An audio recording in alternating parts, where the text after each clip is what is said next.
I don't tell people about this. I usually just keep it locked up inside. But something about the whole ordeal is eating at me, and I can't shake it. I think about it every damn day. So here it is. I'm putting it out there. And if you think I'm crazy, well, maybe you're right. But you need to know. It happened in 2005, when I was 16 years old. I was just another kid. Nothing special about me, really. I lived in a small town in southern Indiana, went to high school, played ball, worked part-time at the local diner. Normal teenager stuff, right? One night I went out with some friends. A typical Friday, hanging at the drive-thru, messing around. It was dark, but not too late. I remember exactly where I was when it happened. I was walking across the street, cutting through the alley between the diner and the bar. The last thing I remember was looking down at my phone, texting my mom that I was on my way home. Then I got hit by a damn truck. I never saw it coming. The next thing I knew, I was standing there, looking down at my body. It was like I was floating. I wasn't on the ground. I wasn't anywhere near that alley. I was high above it, like I was drifting up into the sky, but not in a peaceful, I'm going to heaven kind of way. Number. It was wrong. It felt off. The silence in the apartment was suffocating. I tried to distract myself by unpacking more boxes, but every little sound felt amplified in the quiet. Scratches on the wall, creaks in the floorboards, the faint hum of the fridge. But it wasn't until I turned off the light and crawled into bed that the real weirdness started. At first it was subtle, a soft thud, like something had fallen in the apartment above me. I told myself it was just the building settling. But then, there it was again. Footsteps. Slow, deliberate, pacing. I froze, my body stiffening under the covers. The steps were getting closer, each one louder than the last. Heavy boots? I didn't know, but they were unmistakable. Pacing, back and forth, back and forth. I saw them before I heard them. The figures, not people, not ghosts, just shapes, shadows in the dark. At first, there was one, and then more. They didn't have faces or bodies, just shapes, floating like smoke. And they were all staring at me. And I swear to God, I could feel them judging me, like they were measuring me somehow, like they were weighing my life, my choices, everything I'd done. And then one of them moved closer, or at least, it felt like it did. I couldn't see it coming. It just appeared in front of me. It wasn't a thing. It didn't have a shape, but it was there. I could feel it, pressing on me, suffocating me. And it spoke, or rather, it thought at me. And when it spoke, it didn't use words. It was more like a feeling. And the feeling was empty. But this time the footsteps didn't stop. They kept going, echoing through the apartment. I jammed my hands over my ears, but that didn't help. I grabbed a pillow and stuffed it over my head, but it was no use. The sound was deafening. The pacing continued, relentless and unending.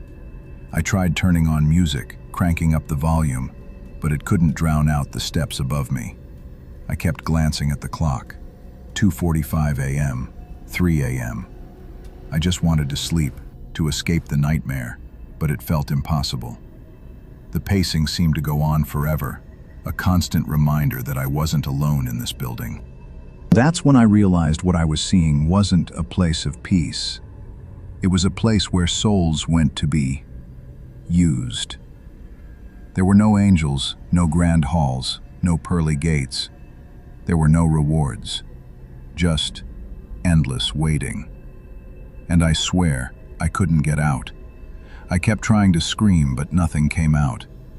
I felt my soul shudder, almost like it was being dragged across glass. Time passed, or maybe it didn't. I couldn't tell. It felt like a lifetime. I don't know if it was seconds or years. Then someone pushed me back. I woke up in the hospital. My chest hurt. My head ached. The doctors told me I'd been out for almost 5 minutes. I had a heart attack. They said they thought they'd lost me, but I didn't feel like I came back. I didn't feel like me. I still don't. My mom cried. My friends didn't know what to say. They all thought I was lucky. But I knew the truth, and it haunted me. Because whatever I saw on the other side wasn't what they tell you about in church.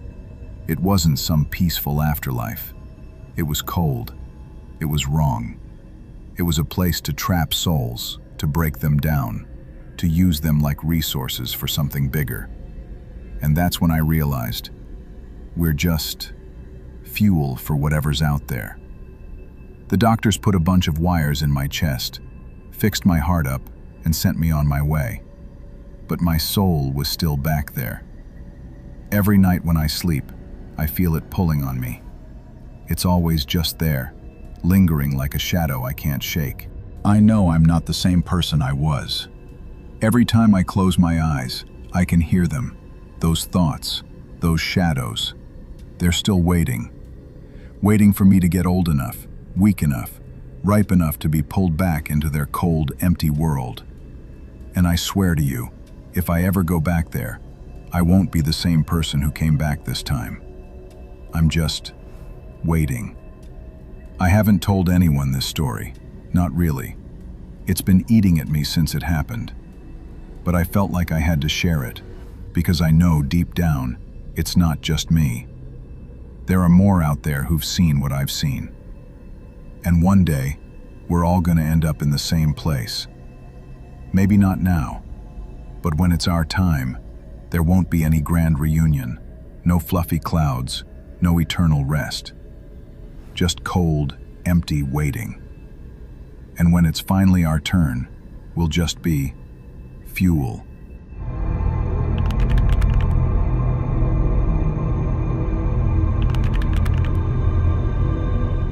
I've been a health and safety inspector for almost 8 years now. It's not glamorous work. Most days I'm checking fire exits, testing smoke alarms, documenting code violations in apartment buildings and small businesses. The job is predictable, methodical, boring even. Which is exactly why what happened last month has left me questioning everything I thought I knew about my routine. Our protocol is simple. Before any site visit, we call ahead exactly 1 hour in advance to confirm the appointment. It's a courtesy thing, but it's also liability protection. If someone isn't home when we arrive, we have documentation that we tried to notify them. I've made thousands of these calls. They all blur together, until the call to the manufacturing company. The work order came through on a Tuesday morning. A small textile factory on the east side of town, one of those places that's been around since the 70s but barely hanging on. They'd requested a routine safety inspection for their insurance renewal. Standard stuff. The appointment was set for 2 p.m. At 1 p.m., I pulled up their file and dialed the main office number listed on the paperwork, 417-555-0392.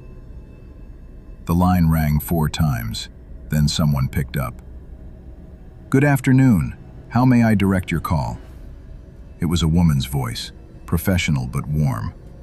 Older, maybe in her 60s, with that particular cadence of someone who'd answered phones for decades. "Hi. This is Marcus Chen from the County Safety Division," I said. "I'm calling to confirm my 2 p.m. appointment today for the facility inspection." "Oh yes, Mr. Chen," she said. "We've been expecting you. Mr. Hartwell will meet you at the main entrance." "Perfect. I should be there right at 2. "Wonderful. I'll let him know you're on schedule." There was a pause, then she added, "Please use the east entrance. The front doors are being repaired." "Got it. East entrance. Thank you." "You're very welcome. Have a safe drive." The call ended. Clean, professional, exactly what I'd expect. I noted the time in my log. 1:04 p.m. Confirmed with receptionist. Directed to east entrance. I arrived at the facility at 1:55 p.m. The building was exactly what I'd pictured, a squat, industrial brick structure with narrow windows and a parking lot full of potholes. The front entrance had a closed for renovation sign taped to the glass doors, so I walked around to the east side like the receptionist had instructed. A middle-aged man in a button-down shirt was waiting by a metal door, checking his watch. He looked up as I approached. "Mr. Chen? That's me. You must be Mr. Hartwell."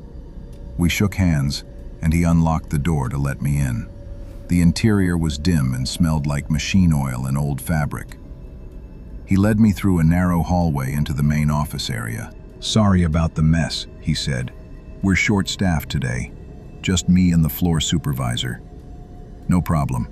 I appreciate you making time for this." I pulled out my inspection forms. "I spoke with your receptionist about an hour ago. She mentioned you'd be meeting me here." He stopped walking and turned to look at me. "My receptionist?" "Yeah, I called ahead to confirm. She said to use the east entrance because the front was being repaired." Mr. Hartwell's expression shifted from confusion to something I couldn't quite read. Concern, maybe, or unease.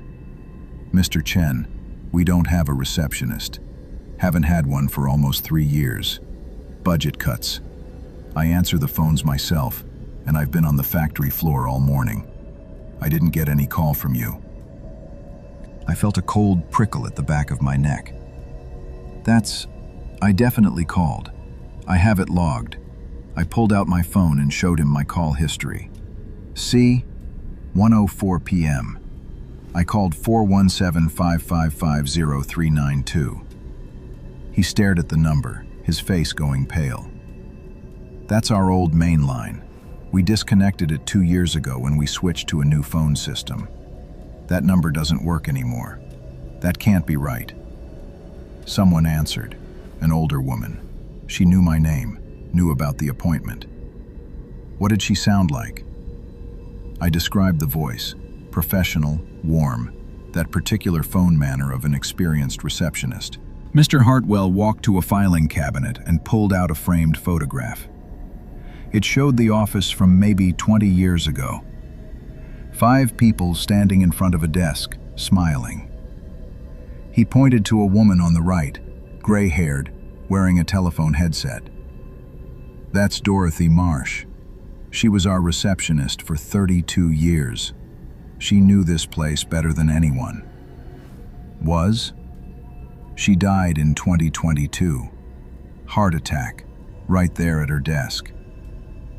He pointed to an empty desk in the corner, dusty and unused. That was her station. We couldn't bring ourselves to throw away her things for a long time. The phone was still there until last year.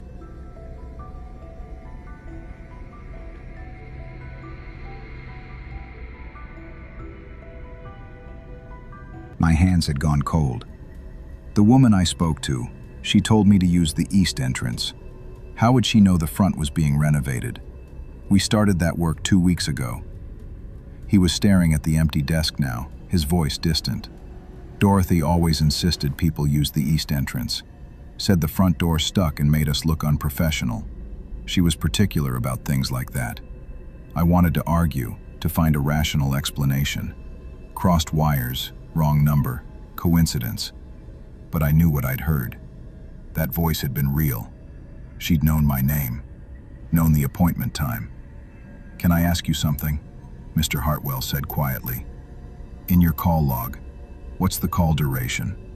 I checked. My stomach dropped. 47 seconds. That's exactly how long Dorothy's standard greeting call took. I timed her once as a joke. She had it down to a script.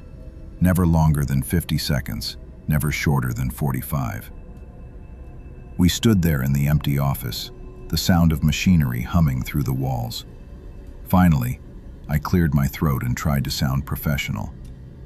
"I should probably start the inspection."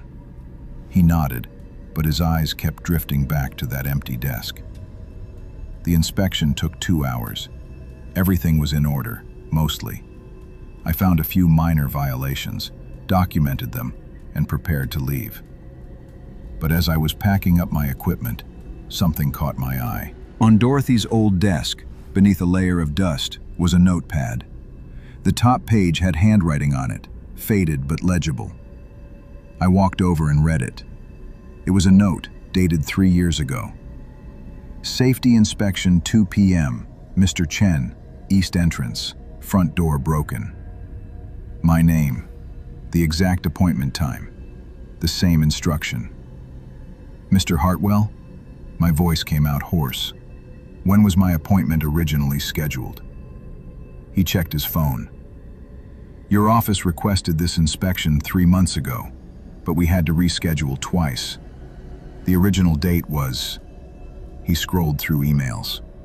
March 14th, 2022.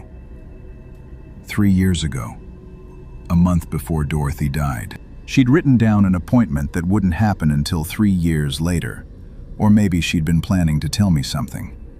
Maybe she'd been waiting at that desk, in whatever place she'd gone, knowing that one day someone would call the old number, and she'd finally get to do her job one more time.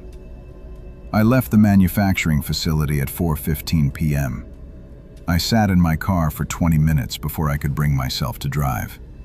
That night, I pulled up the old phone records from the county database. The call to 417-555-0392 was there, logged and documented. Duration, 47 seconds. But when I requested the phone company's records, they showed something different. According to them, that number had been disconnected on August 3rd, 2022. No calls in or out since then. The line had been dead for 3 years, but I'd called it. Someone answered. Dorothy Marsh answered. I've continued my work. I still call ahead for appointments. But now, every time I dial a number, I wonder who's really going to pick up on the other end. I wonder how many of those voices are people still doing their jobs, still keeping their posts, even after they've left this world. And sometimes, late at night, I think about calling that number again, just to see if she'd answer, just to ask her what she's still doing there, in that empty office, answering phones that no longer ring. On the drive back to the city, I could not shake the feeling that we were being followed. Every car that stayed behind us for more than a few miles made me nervous. Every headlight made me anxious. We switched highways twice just to make sure that we were not being followed. When I got home, I did some research on that property. I looked up the address online, trying to find information about the land or the area. I was trying to understand what we had experienced. I found something in a local newspaper archive from 1987. A girl had gone missing from that property. She was the daughter of the people who owned the house at that time. She disappeared one Halloween night. She was only 12 years old. Last week, I got a new assignment. Another old facility, another routine inspection. When I pulled up the contact information, my hands went cold. The main office number ended in 0392. I stared at it for almost 10 minutes. Then I closed the file and called my supervisor. I told her I needed to pass this one to someone else. I didn't give her a reason, and she didn't push for one. Some calls, I've decided, aren't meant to be made. And some voices are meant to stay in the past, even if they're still answering.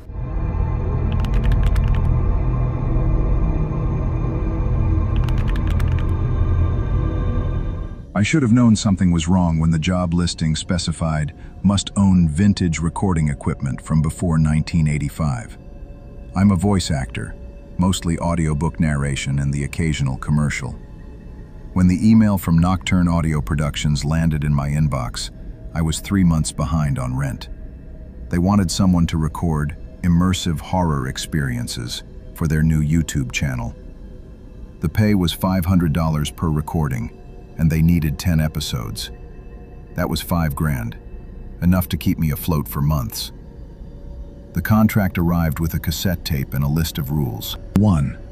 Record only between 2 a.m. and 4 a.m. 2. Use the provided cassette recorder enclosed. 3. Burn exactly 3 white candles during each session. 4. Before starting, say, "I open the frequency." 5. After finishing, say, "I close the frequency." 6. Never rewind the tape while recording. 7. Do not listen to previous recordings until all 10 are complete. 8. If you hear knocking during recording, do not answer. Continue reading. The recorder they sent was ancient, a Panasonic RQ309DS from 1978. All scratched silver metal and sticky buttons. It smelled like dust and something else I couldn't place. Something organic. Then last October rolled around, and everything changed. I am not really into Halloween. I am an adult with no kids, so I do not get trick-or-treaters. I usually just work late, come home, and avoid the whole holiday. But my wife is different. She absolutely loves Halloween. She wanted to decorate the house, throw a party, do the whole thing. "Come on, it will be fun," she kept saying. "We finally own a house. We should celebrate Halloween in it." I eventually relented. I gave in. We bought some decorations, a few inflatable pumpkins, some lights, some fake spider webs. Nothing crazy, just enough to participate. I recorded 3 more episodes over the following nights. Each script was eerily well written, deeply unsettling. A woman who receives phone calls from her future self. A child who befriends his own shadow. A lighthouse keeper who realizes he's been dead for 70 years. On the 5th night, things changed. I was halfway through the script, a story about a sound engineer who discovers hidden messages in white noise, when I heard it. 3 slow, deliberate knocks on my studio door. I froze, remembering Rule 8, do not answer, continue reading. The knocking came again, patient, waiting. My voice shook as I continued reading, but I pushed through. The moment I said, "I close the frequency," the knocking stopped. I didn't sleep that night. The 6th script arrived, and I almost didn't open it. But the money was already deposited for the previous recordings, and I needed to finish the contract. When I finally opened the file, my blood went cold. The story was about a voice actor who accepts a mysterious recording job. The character's name was different, but the details were exact. The late-night sessions, the vintage recorder, the rules. In the story, the voice actor discovers that each recording isn't fiction. They're confessions. Real events narrated by the people who lived them. And in the story, the voice actor realizes too late that by recording these tales, they're binding themselves to the same fate. I looked at the cassette recorder sitting on my desk. In the dim light, I could see something I hadn't noticed before. Names, dozens of them, scratched into the metal casing in tiny letters. I grabbed my phone's flashlight and examined them closer. Michael Torres, 2019. Sarah Chen, 2017. David Okonkwo, 2015. The list went back decades. I counted 37 names. My hands trembling, I broke Rule 7. I took out the first cassette and played it back. My voice filled the room, narrating the story of the man and his dead wife. But underneath my narration, barely audible, were other sounds. Breathing, whispers, and then, clear as day, a woman's voice. He's reading my story. He's taking my place. I ejected the tape and grabbed the second one. Same thing. Beneath my narration, different voices. Crying, screaming. One of them whispered, "I recorded 9 before I understood. You're at 5.